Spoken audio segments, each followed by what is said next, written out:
अऊज़ु बिल्लाहि मिनश शैतानिर रजीम। अस्सलाम वालेकुम students, welcome to this YouTube channel accounting की दुनिया। स्टूडेंट्स, आज रेशो जो कि एडवांस अकाउंटिंग का चैप्टर नंबर 5 हम कर रहे थे, इसका क्वेश्चन नंबर 8 करने जा रहे हैं। क्वेश्चन को रीड करेंगे। Following are the extracts taken from the financial statement of Paradise Paper Limited at the year ended 31 December 2010। अच्छा, ये हमारे पास कुछ डिटेल्स गिवन है। ग्रॉस सेल है, सेल रिटर्न है, नेट प्रॉफिट बिफोर टैक्स बताया हुआ है, इंटरेस्ट है, इनकम टैक्स 40% ये बताया हुआ है, CGS है, ये कुछ डिटेल्स है हमारे पास। उसके अलावा लॉन्ग टर्म लाइबिलिटीज़ है, कैश है। ठीक है, ये कोई हमारे पास डेबिट एसेट और लाइबिलिटी साइड गिवन नहीं है, ये उन्होंने मिक्स आइटम्स हमें डिटेल्स दी हुई हैं।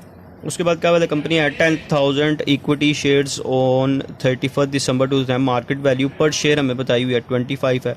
5 रेशोज़ हमने निकालनी है। Current ratio, earning per share, debt equity ratio, interest coverage ratio और अर्निंग या प्राइस रेशो। ठीक है जी, ये 5 रेशोज़ हमने निकालनी है। कुछ रेशोज़ इसमें से पहले कर चुके हैं, कुछ रेशोज़ नहीं है। ठीक है, सबसे पहले हम जो हमारी मोस्ट कॉमन जो रेशो होती है करंट रेशो, जो तकरीबन हर क्वेश्चन में ही हमारे पास आती है। करंट रेशो का फार्मूला क्या होता है, current assets over current liability. तो सबसे पहले आपने देखना है यहाँ पर करंट एसेट कौन कौन से हैं। मैं यहाँ पे लिखता हूँ जी करंट एसेट। अच्छा जी, सबसे पहले अगर आप क्वेश्चन में देखें तो सबसे पहले हमारे पास गिवन है cash, marketable securities, long term liabilities हैं, उसके बाद कैश है, मार्केटेबल सिक्योरिटीज़ हैं, अकाउंट रिसीवेबल है। इसमें से आपने देखना है आपकी करंट कौन से है। तो लॉन्ग टर्म लाइबिलिटीज़ तो वो लाइबिलिटीज़ हो गई। इसके बाद आपने करंट एसेट्स में मैं सबसे पहले लिखूंगा कैश है, मार्केटेबल सिक्योरिटीज़ है, ठीक है जी, अकाउंट्स रिसीवेबल जिनको हम डेटर्स कहते हैं, और इसके बाद हमारे पास है इन्वेंट्री या स्टॉक जिसको कहते हैं। और बाकी ये जो हैं इनमें से अगर आप देखें तो कोई भी करंट एसेट में इंक्लूड नहीं किया जाएगा। अच्छा जी, हमारे पास कैश जो है वो 21,000 से है, मार्केटेबल सिक्योरिटीज़ 17,000 से हैं, ये हमारे पास 47,000 से है, और इन्वेंट्री या स्टॉक हमारे पास 50,000 से है। इसको हम टोटल कर लेंगे। इसके साथ ही मैं यहाँ पे लिखता हूँ करंट लायबिलिटीज़। अच्छा, क्वेश्चन में देखें आपके करंट लायबिलिटीज़ टोटल ही उसने बताई हुई हैं। तो करंट लायबिलिटीज़ यहाँ पे कितनी है जी, हमारे पास टोटल बताया हुआ है 75,000 का। तो इसको हम पहले फर्स्टली करंट एसेट्स को ऐड करते हैं। तो ये आता है जी 21,000 प्लस 17,000 प्लस 47,000 प्लस 50,000, तो ये आ गया जी 1,35,000, 1,35,000 पुट करेंगे। 1,35,000 करंट लाइबिलिटीज़ क्वेश्चन में टोटल गिवन है, तो आपने 75,000 से इसको डिवाइड कर देना है। तो ये आता है जी 1.8, इसके साथ आप रेशो 1 लिखते हैं। उसके बाद आगे जी अर्निंग पर शेयर। इसका फार्मूला क्या है, net profit after tax. After tax का मतलब आपको इसका समझना पड़ेगा। आफ्टर टैक्स का मतलब है कि टैक्स को लेस करने के बाद वाला जो वैल्यू है वो आपने लिखनी है।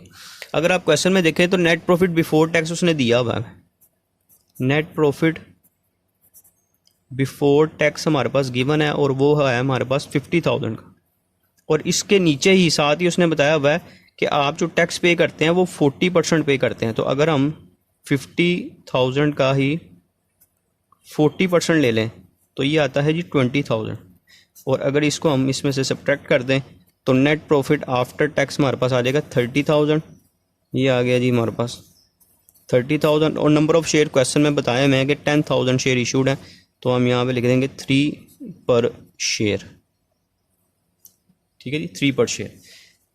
अच्छा जी, उसके बाद हमारे पास आ गई डेट इक्विटी रेशो। बड़ी इंपॉर्टेंट, बड़ी जो पेपर पॉइंट ऑफ व्यू से मोस्ट रिपीटेड जो रेशो होती है वो हमारे पास है डेट इक्विटी रेशो। अच्छा जी, इसके डिफरेंट फार्मूले हैं। आप किसी भी फार्मूले से आप इसको अप्लाई करें, 3 फिर फार्मूले हैं इसमें, उस किसी से भी आप अप्लाई करते हैं तो वो ज़रूरी नहीं है कि आपका आंसर जो है बुक वाला ही हो। बुक में उसने किसी और फार्मूले से किया हो सकता है, आप किसी और फार्मूले से कर सकते हैं। अच्छा, ये हमारे पास जो फार्मूला यूज़ करने लगा हूँ जो है long term debts. Long term debts over long term funds. Long term debts से मुराद क्या है कि आपकी लॉन्ग टर्म जो लाइबिलिटीज़ हैं, जो कि क्वेश्चन में टोटली बताई हुई हैं कि लॉन्ग टर्म लाइबिलिटीज़ आपकी कितनी हैं। क्वेश्चन में अगर आप देखेंगे तो 80,000 आपको मिल जाएगा, ये आपकी लॉन्ग टर्म लाइबिलिटीज़ है। उसके बाद आपने लॉन्ग टर्म फंड की यहाँ पे वैल्यूज़ लिखनी है। लॉन्ग टर्म फंड में क्या क्या है, ठीक है जी। लॉन्ग टर्म फंड अगर आप क्वेश्चन में देखें तो यहाँ से आपको मिल जाएगा जी सबसे पहले शेयर कैपिटल जो कि दिया हुआ है क्वेश्चन, पेड अप कैपिटल के नाम से दिया हुआ है, ये है जी हमारे पास 1 लाख का। उसके बाद प्रॉफिट एंड लॉस काउंट, ये हमारे पास है 30,000 का। उसके बाद रिजर्व्स या सरप्लस के नाम से भी दिया हो सकता है, ये हमारे पास है जी 50,000 से। अच्छा जी, इसके अलावा आपने स्टूडेंट्स क्या करना है कि इसमें ये जो लॉन्ग टर्म फंड्स हैं इसमें आपने, क्योंकि लॉन्ग टर्म फंड्स हैं तो लॉन्ग टर्म डेट्स भी आपने साथ इसमें ऐड करने हैं।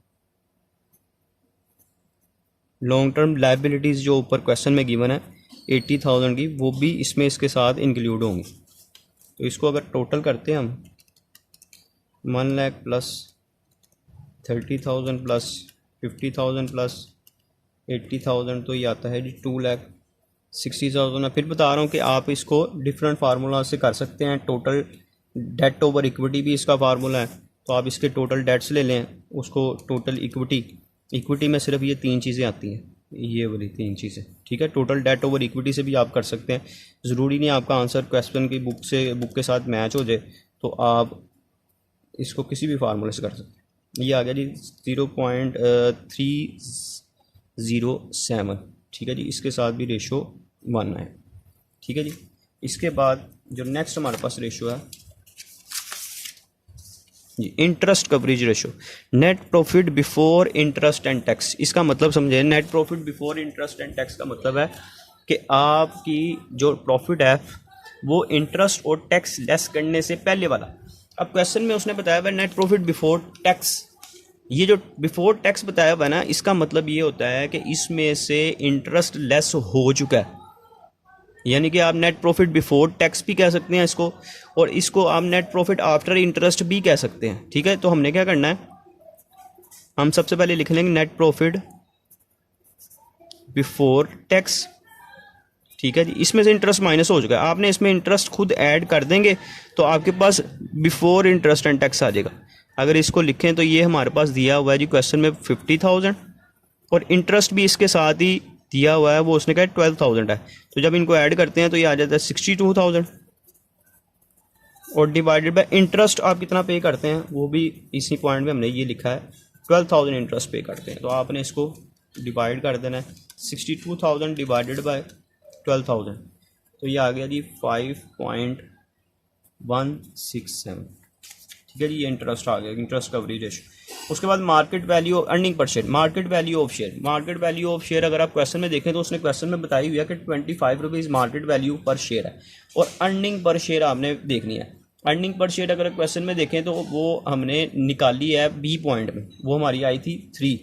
अर्निंग पर शेयर हमने सेकंड पॉइंट में निकाली थी, वो 3 आई थी। इसको आप डिवाइड कर देंगे तो 8.33, ठीक है। अर्निंग पर शेयर ये हम इसके साथ लिखेंगे जी टाइम्स, और इसका आंसर भी जो आएगा वो टाइम्स में आएगा। फ्रेंड्स, ये क्वेश्चन हमारा क्वेश्चन नंबर 8 हमने कंप्लीट कर लिया। उम्मीद है कि आपको समझ लग गई होगी। अगर कोई प्रॉब्लम आती है हमारे कमेंट सेक्शन में बताएं। अगर वीडियो पसंद है इसको लाइक करें, शेयर करें, चैनल को सब्सक्राइब करें ताकि आने वाली तमाम वीडियोज़ की नोटिफिकेशन आपको मिल सके। इंशाल्लाह नेक्स्ट लेक्चर में मुलाकात होगी, तब तक के लिए अल्लाह हाफ़िज़।